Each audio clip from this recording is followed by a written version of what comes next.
पहा नवीन एपिसोड्स एकदम add free.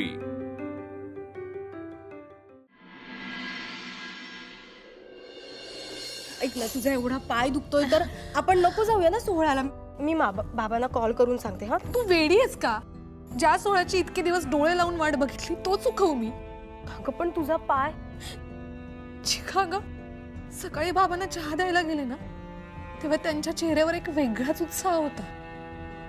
आणि आता जर मी नाही गेले ना तर तोच चेहरा निरुत्साही होईल. आणि मी बाबांना असं नाही बघू शकत, तुलाही माहिती. आणि तुझं काय ग?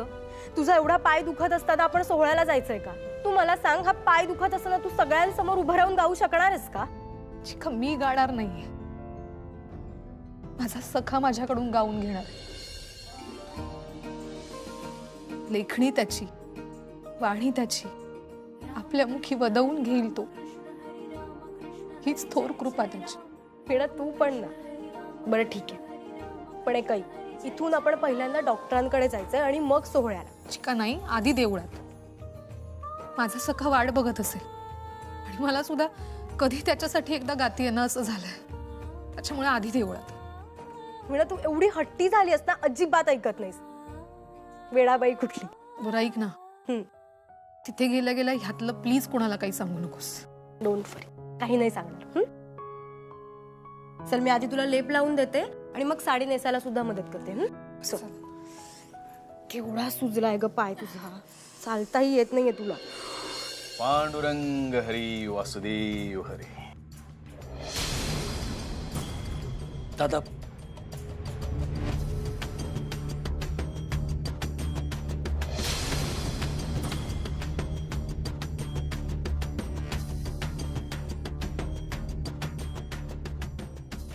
विठ्ठला, मी सांगून सांगून थकलो रे बाबा.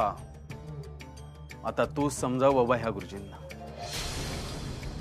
त्यांना सारखी सारखी आठवण करून द्यावी लागते की आमची 2 कामं अजूनही तशीच बाकी आहेत. एक म्हणजे गुडघ्याला बाशिंग बांधून तयार असलेल्या आमच्या किशाचं विनाशी लग्न, आणि दुसरं म्हणजे असो, तुझ्यापासून काय लपलंय बाबा. तू तर या सृष्टीचा पालन करतायस, तुला तर सगळंच ठाव आहे. पांडुरंग हरी वासुदेव हरी.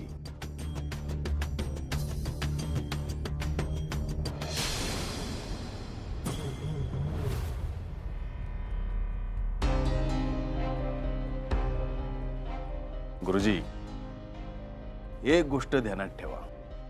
आज या मंदिराला 25 वर्ष पूर्ण झाली. म्हणजे आता या मंदिराचा जीर्णोद्धार करावा लागणार. त्यासाठी खर्च येणार. आता खर्च येणार म्हणल्यानंतर पैसे लागणारच ना.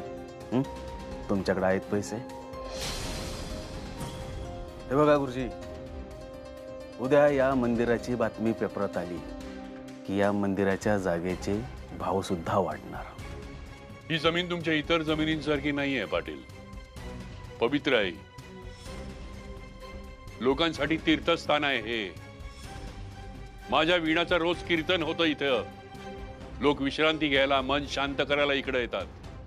सगळं आपण तसंच ठेवू, नाही का? फक्त एक बदल त्यात करू गुरुजी.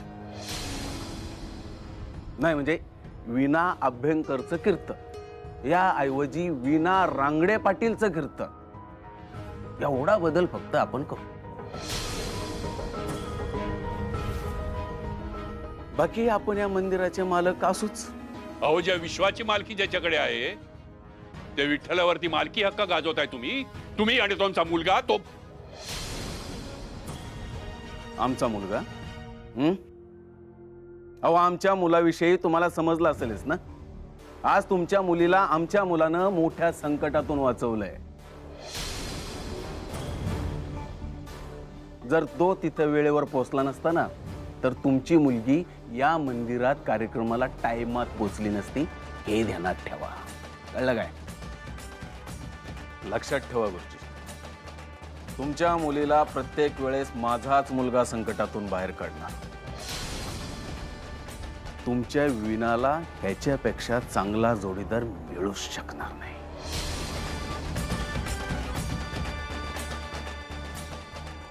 शक्य नाही.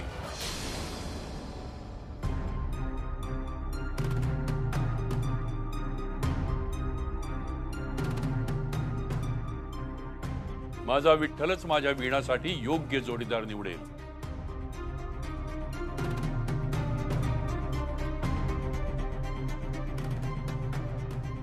असं पांडुरंग हरी.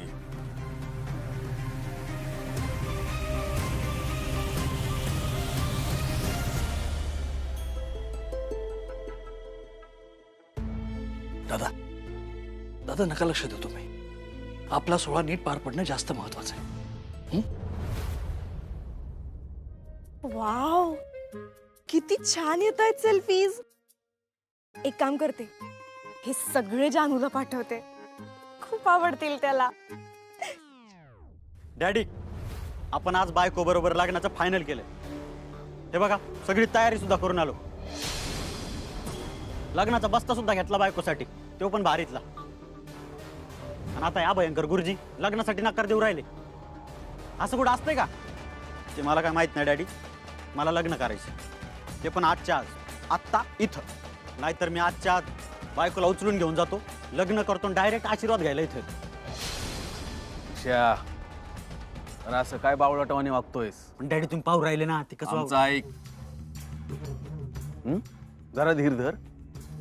आज मी तुला वचन देतो, या समध्या गावासमोर, या गुरुजी समोर आणि विठ्ठला समोर मी तुला वचन देतो की तुझं लग्न आणि आपली डील दोन्ही कामं होणार. आणि हा अभ्यंकर गुरुजी हात पसरून भीक मागत आपल्या पायापाशी येणार. कळलं? कळलंय त्याला?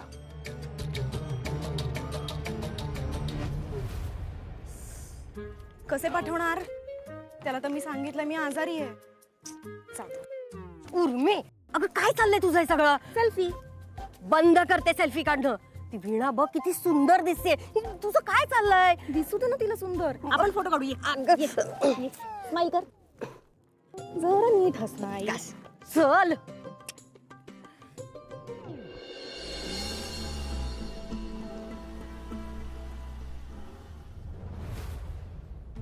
किशन, आज काही गडबड करू नकोस प्लीज. हा सोहळा निर्विघ्न पार पडू दे. त्याला कुठली गालबोट नको. मी हात जोडून तुला विनंती करतो, प्लीज.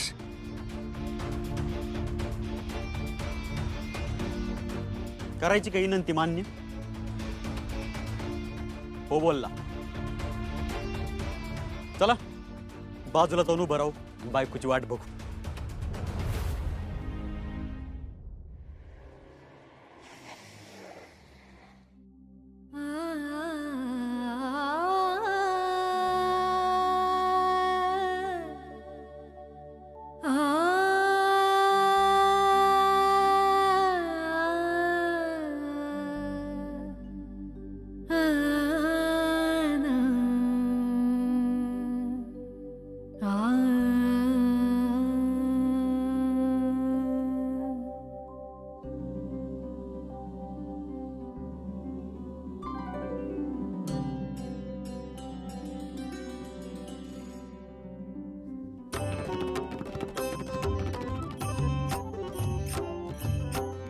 पाहता ते रूप भरून लोचन, आनंदले मन वास तुझा. पाहता ते रूप भरून लोचन, आनंदले मन वास तुझा. तुझ्यात सामावे अवघे जीवन, लागे रात्रंदिन ध्यास तुझा. ध्यास तुझा पाहता ते रूप.